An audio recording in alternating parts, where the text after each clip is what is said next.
Quand on rencontre des personnes, soit au centre d'achat, sur la rue, quand on se promène, et que les gens nous demandent comment ça va, on répond presque automatiquement « ça va bien ».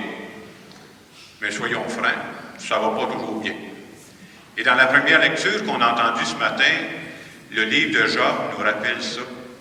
Job va dire vraiment, là, la vie de l'homme sur la terre, c'est une corvée.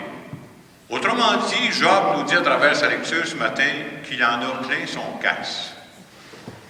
Et quand on écoute une parole de Dieu comme ça, c'est bon de se dire que nous autres aussi, ça nous arrive de vivre des choses semblables. C'est-à-dire, quand tu te ramasses certains soirs de fatigue, où tu as l'impression dans ta journée, ça n'a pas marché, tout ce que tu as fait, ça avançait pas, tu as même l'impression des fois que ça recule, bien nous autres aussi, on peut avoir ce sentiment-là. Et Job prend la peine de dire à Dieu qu'il trouve la vie dure par moments. Job se demande pourquoi ça m'arrive à moi, ces malheurs-là, pourquoi c'est toujours dans ma vie à moi. Et dans le fond, ce qui est beau, à travers ce que Job est en train de dire à Dieu, c'est une prière qu'il fait.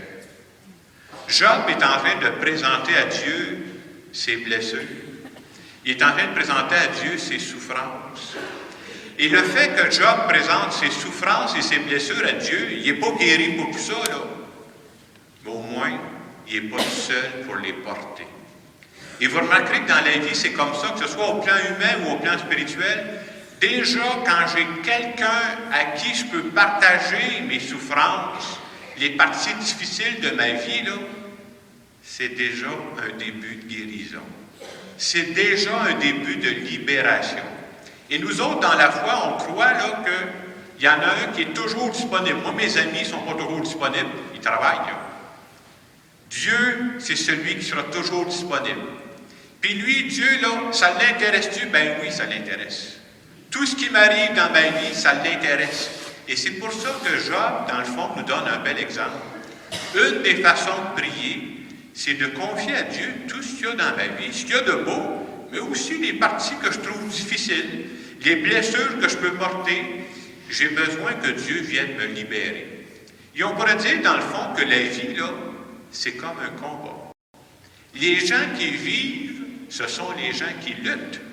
Et pour être capable de faire face à la vie, j'ai choisi en toute humilité de dire à Dieu, j'ai besoin de toi. Je n'y arriverai pas tout seul. Donne-moi la force nécessaire. Pourquoi j'ai besoin de la force de Dieu, moi? C'est pour faire face à la vie. Pas n'importe quelle vie, la mienne. Et je crois que Dieu me donne la force pour ce que j'ai besoin, moi. Et dans l'Évangile qu'on nous présente ce matin, on nous parle de Jésus qui guérit du monde. Entre autres, au tout début de l'Évangile, on nous dit que Jésus guérit la belle-mère de Simon qui était malade. Puis après ça, il y a plein de gens qui viennent le voir. On lui amenait tous les malades et beaucoup de gens qui étaient pris par des esprits mauvais. Et à travers ça, ce qu'on veut nous montrer, c'est que Jésus, là, il s'intéresse à ce que ces gens-là vivent. Et vous remarquerez que quand Jésus s'intéresse aux personnes, il ne s'intéresse jamais juste à une partie de la personne. Jésus, lui, quand il regarde une personne, c'est l'ensemble de la personne, pas juste l'aspect physique. Nous autres, on est très centrés sur le physique, là. Jésus regarde l'ensemble de la personne. Oui, son physique, mais aussi, peut-être, qu'il porte à l'intérieur de lui ce que j'appellerais les maladies de l'âme. Et Jésus, quand on le regarde aller dans plusieurs pages de l'Évangile, c'est vrai qu'il guérit des personnes. C'est très important de dire aussi qu'il n'a pas guéri toutes les personnes. Donc, quand Jésus guérissait, c'était des signes qu'il donnait. Et à travers ces signes-là, il voulait passer un message clair. Ce qui vous arrive, ce que vous portez de difficile, là, ça m'intéresse. Je suis avec vous là-dedans. Et Jésus a continué à guérir des personnes. Et à travers ça, il est venu nous dire justement que l'être humain, ça sera toujours sa première préoccupation. Et c'est vrai qu'un jour, on va vivre dans un monde où on sera complètement libéré de tout ça.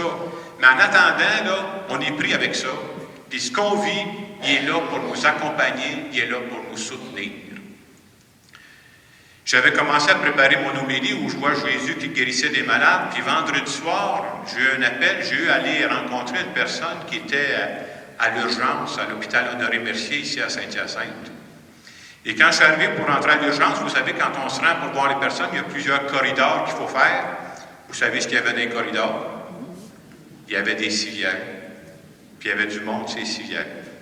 Puis juste avant d'aller rencontrer la personne que je cherchais, j'essayais de regarder les visages de ces personnes-là que je croisais. La première personne que j'ai rencontrée, une personne très âgée, là, qui était couchée sur une civière un vendredi soir. Elle essayait de prendre un peu d'eau, puis elle avait des difficultés à prendre de l'eau avec sa paille dans son verre. Puis à côté, il y avait une femme, moi j'ai supposé que c'était sa fille qui était là. J'ai continué ensuite, j'ai rencontré une toute jeune dame. Elle portait son petit bébé dans ses bras. Juste à y voir la face, elle aurait pu parler japonais, là, elle aurait tout compris. Ça paraissait là, qu'elle était fatiguée, était épuisée. J'ai eu l'impression qu'elle se demandait quand est-ce que je vais passer. Et surtout, elle, d'après moi, c'était pour son bébé qui était là.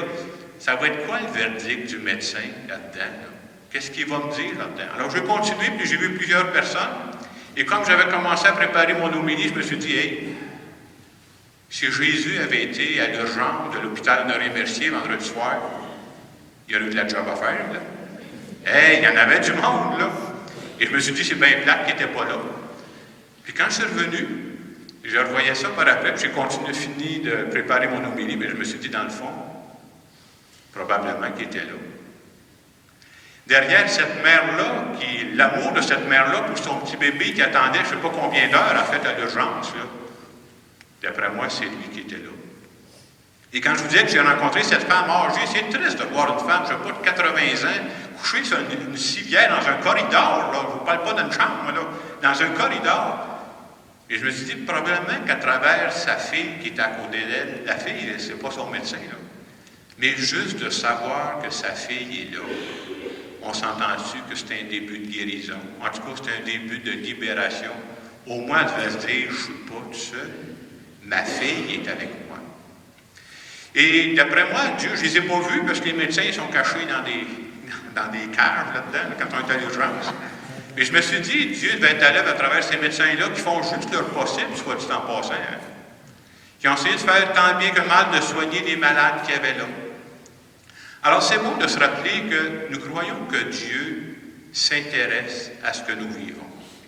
Et quand on vient à l'Eucharistie, comme ce matin, je dirais, on est un peu comme Job. Job, dans cette prière, il confie à Dieu, « Dieu, je te confie les bouts difficiles que je traverse. Je te confie ça, puis je trouve ça dur par moments. » Mais ce qui était beau de Job, c'est qu'une fois qu'il l'avait partagé, c'est comme si déjà il était libéré. Je pense que ça sert à ça, la prière. Et nous autres, quand on vient vivre l'Eucharistie, je trouve que vivre l'Eucharistie, c'est un beau moment pour présenter à Dieu ce que je vis. S'il y a des belles choses dans ma vie, je vais dire merci. Mais s'il y a des bouts difficiles, c'est le temps d'y parler en direct. C'est le temps de dire, « Hey, moi, je porte ça, là. » Et si Jésus ressuscité était ici ce matin, qui passait à chaque personne, qui disait, « Toi, là, tu as besoin de quoi, matin? Pourquoi tu voudrais que je te libère? Y a-t-il quelque chose que tu voudrais que je te guérisse? » Les autres, on dit, je ne sais pas trop. Hey, j'ai-tu besoin de lui? Est-ce que je suis capable de reconnaître ça? Et je le disais tantôt, nous autres, on pense beaucoup aux guérisons physiques. D'après moi, il y a bien d'autres choses qu'on a besoin. Tu sais, Dieu aurait beau me faire pousser les cheveux, guérir mon ongle incarné, me redresser le nez. C'est peut-être pas ça qui est le plus important, là. D'abord, on ne se reconnaîtra plus. Mais j'ai peut-être besoin que Dieu me guérisse de l'intérieur. Il y a peut-être des blessures que je traîne depuis des années, puis je veux dire, bien, j'ai de la misère avec ça. Je te présente ça ce matin. Il y a des paroles blessantes qu'on m'a dites dans le passé, puis je veux dire à Dieu, je te présente ça ce matin. Il y a des moments où on n'a pas été juste avec moi. Il y a une injustice, puis je l'ai encore sur le cœur, là. J'aimerais ça te présenter ce matin. Et ce que Dieu a à nous dire, tout ce que tu viens de me partager, ça m'intéresse. Parce que tout ce qui arrive aux humains, ça m'intéresse. Alors ce matin, quand on vient vivre cette célébration, moi c'est dans cette attitude-là que je viens ici. Je viens présenter à Dieu mes fragilités, mes blessures. Puis dans le fond, il les connaît plus que moi. Puis je sais que peut-être demain matin, je ne serai pas guéri. Et ma force à moi, c'est que je sais que je ne serai pas tout seul à les porter. Et ça, c'est pas rien. C'est déjà un début de guérison. Et si c'est vrai que Jésus guérissait du monde, qu'il libérait du monde, nous autres, on veut faire un peu à sa suite. Y a-t-il des personnes dans mon entourage que je pourrais repartir la vie? Une personne où je pourrais faire la différence dans sa vie. Je serais capable de changer, je ne sais pas, moi, ces journées de pluie en soleil. Comment? Souvent, c'est juste par une présence, une parole d'attention. Ben moi, je veux vivre ça aussi. Alors, dans le moment de silence qui va suivre, je vous invite à présenter à Dieu une blessure que je porte. Je veux dire à Dieu, je la porte, cette blessure-là, je te la confie parce qu'avec toi, je me sens plus solide pour faire face à la vie.